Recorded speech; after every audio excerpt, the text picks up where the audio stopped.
Eu e você podemos acompanhar nos últimos tempos as questões políticas dentro do Supremo Tribunal Federal. E o ministro Gilmar Mendes expôs essa situação política, reacendendo inclusive esse debate aí sobre impeachment de ministros do Supremo Tribunal Federal.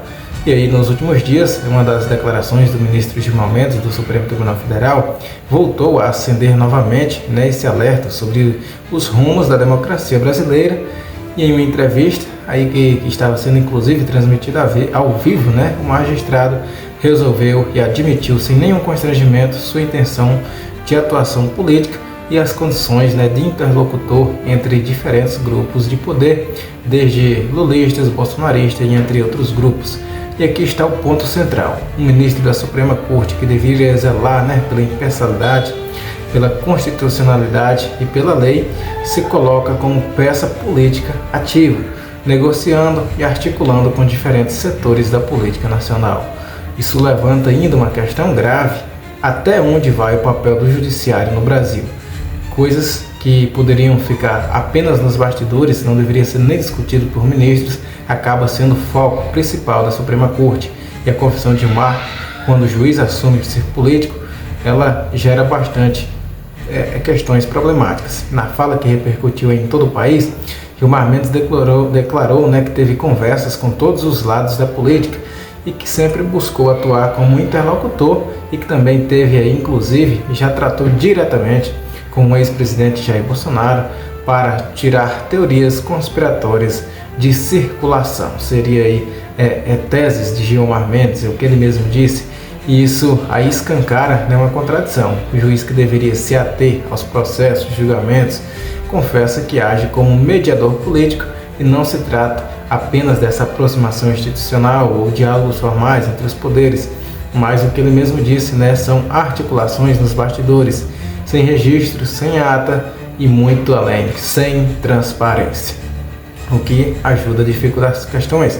E na prática, o que o Gilmar admite, que o STF, ou mesmo por parte dele, transformou em uma espécie de superpoder político que é capaz de interferir diretamente nessas engrenagens ali do Congresso, do Executivo, e até mesmo transformar a opinião pública, como a gente tem visto em casos da Suprema Corte atualmente. E o risco da politização no STF vem crescendo dia após dia. São essas falas, com uma gafe, uma fala, uma frase solta, vem sempre reforçando essa percepção de que cresce no Brasil.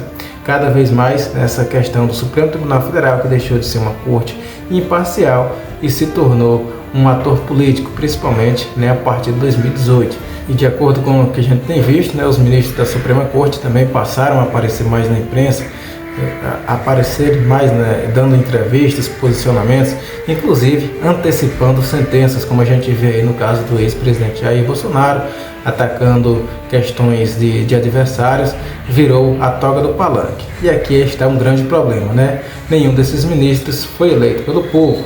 Eles não receberam voto, mas atuam como se fossem líderes partidários, comentando e decidindo sobre tudo: da economia, a liberdade de expressão, das eleições, a prisão de opositores, tudo que não deveria se meter, eles estão se metendo. E essas posições transformam o Supremo, que deveria ser um guardião da Constituição, transforma em um Congresso sem voto, que legisla, executa e ainda julga, acumulando poderes que em qualquer democracia, uma democracia, claro, madura, seriam considerados abusivos. Então são temas desse tipo que colocam aí a Suprema Corte do Brasil em questões relacionadas a grandes polêmicas. E aí, só lembrando, para a gente trazer mais embasamento a esses temas, são esses tipos de questões que colocam os ministros como foco, inclusive, de todas as oposições. Claro, sempre temos ali um lado que está fora, e esse vai ser a oposição. E exatamente por isso, esses ministros, como exemplo de Gilmar Mendes, Alexandre de Moraes, que ficam mais à frente, ali acabam também tomando pancadas maiores, inclusive os pedidos de impeachment. Vale lembrar aí que o ministro Gilmar Mendes já foi alvo de 16 pedidos de impeachment entre 2005 e 2019, E aí o campeão de pedidos de impeachment acabou se tornando agora Alexandre de Moraes, com 28 processos, todos esses pedidos aí engavetados lá no Senado Federal. E aqui também está um ponto que requer a nossa atenção, a questão exatamente do Senado Federal, que deveria exercer esse papel de mais de freio, de contrapeso, e simplesmente ignora todos os pedidos de impeachment, acho que nem mesmo analisa, contra ministros do STF. Rodrigo Pacheco, que já foi presidente lá do Supremo Tribunal Federal, se transformou, no guardião da gaveta, deixando denúncias bem fundamentadas aí acumularem poeira. Casos que também vem acontecendo agora com o novo presidente, que assumiu agora em 2025, Davi Alcolumbre, que também já foi presidente lá no passado. E se houvesse nessa coragem política, ao menos parte desses pedidos já poderiam ter avançado. Mas, diante dessa influência também dos ministros como Gilmar Mendes, o Senado aparece aí cada vez mais paralisado e refém dessa própria corte.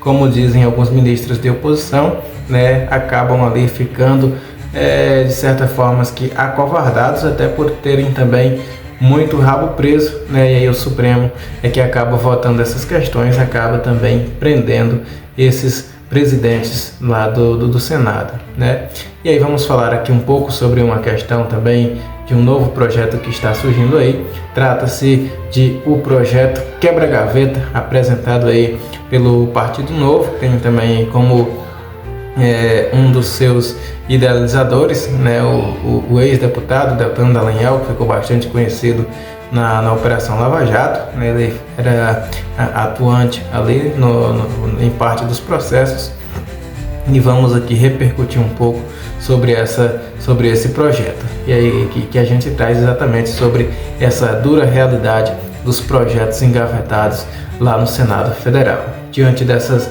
realidades, alguns parlamentares apresentaram essa iniciativa que pode mudar esse cenário que ficou chamado aí como Operação Quebra-Gaveta. São projetos que podem ser aprovados.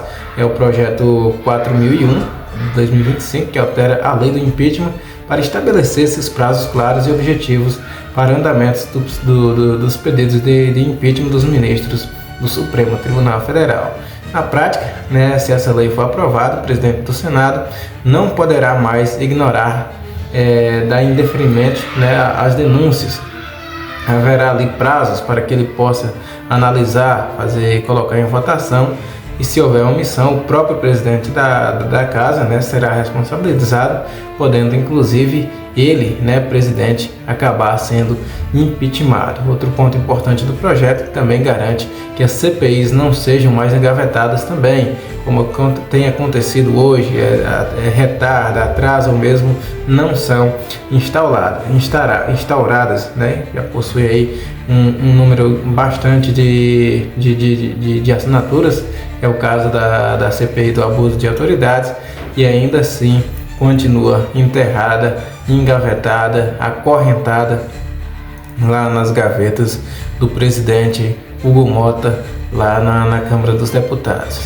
Mas o que isso poderia trazer? Porque isso também se torna importante.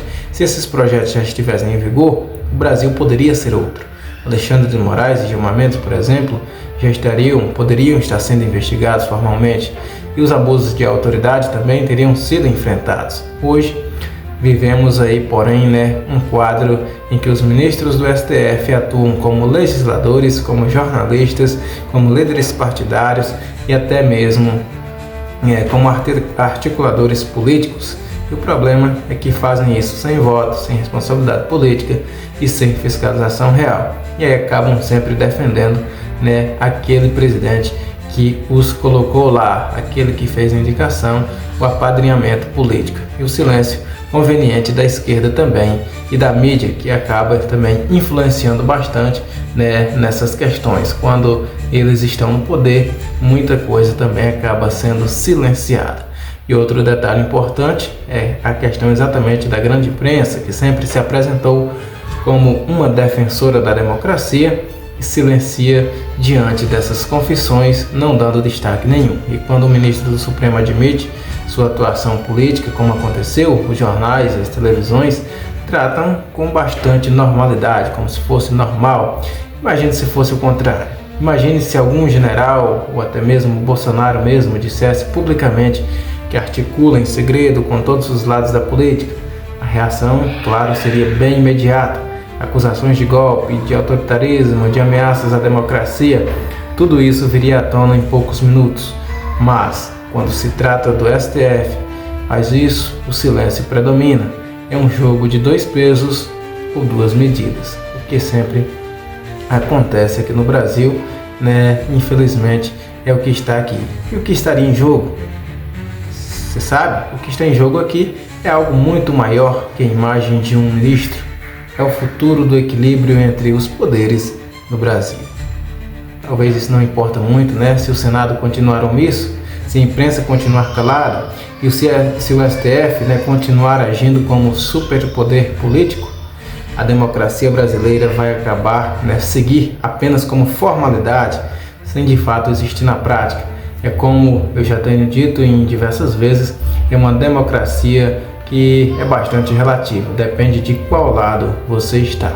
Hoje, vemos ministros do Supremo Tribunal falando mais como candidatos do que como juízes, é uma realidade, infelizmente, e o pior ainda, ninguém pode contestá-los. Não é mesmo? Porque quem tenta é perseguido, censurado ou preso. Infelizmente, é outra realidade. E o que resta, portanto, é pressão popular e mobilização política. Sem isso, a gente vai continuar dessa mesma forma e os abusos continuarão, infelizmente, aí intocáveis. Melhor, esses abusadores, né, podem continuar intocáveis. E para a gente concluir, né, vamos tratar aqui mais uma vez aqui um foco na fala de Gilmar Mendes, que trouxe, né, aí o foco desse vídeo. A fala de Gilmar Mendes não é apenas uma confissão, é um retrato de como funciona o poder no Brasil. Um judiciário que se coloca acima da lei, acima da Constituição e acima da própria democracia. Infelizmente, casos que acontecem assim muito à luz do dia, sem nenhuma reação de outras pessoas, inclusive da imprensa. E a reação precisa vir do povo e do Congresso. Projetos como esse apresentado aí pelo Novo, o Quebra-Gaveta, são um passo fundamental para devolver ao Senado, né, ali o papel que lhe cabe. Fiscalizar, investigar e, se necessário, afastar os ministros que extrapolam suas funções. No entanto, enquanto isso não acontece, veremos ministros aí atuando como políticos, como milagreiros, como disse o próprio Gilmar Mendes, milagreiros do Pátio dos Milagres, como ele mesmo se intitulou. Mas milagre mesmo será se o Brasil conseguir sair desse grande ciclo de abusos sem uma ruptura institucional. Você que nos acompanhou até aqui, deixa aí o seu comentário, a sua curtida e também se inscreva no canal se ainda não for inscrito, compartilhe aí para geral e a gente segue debatendo aí nos comentários. Valeu e muito obrigado a todos.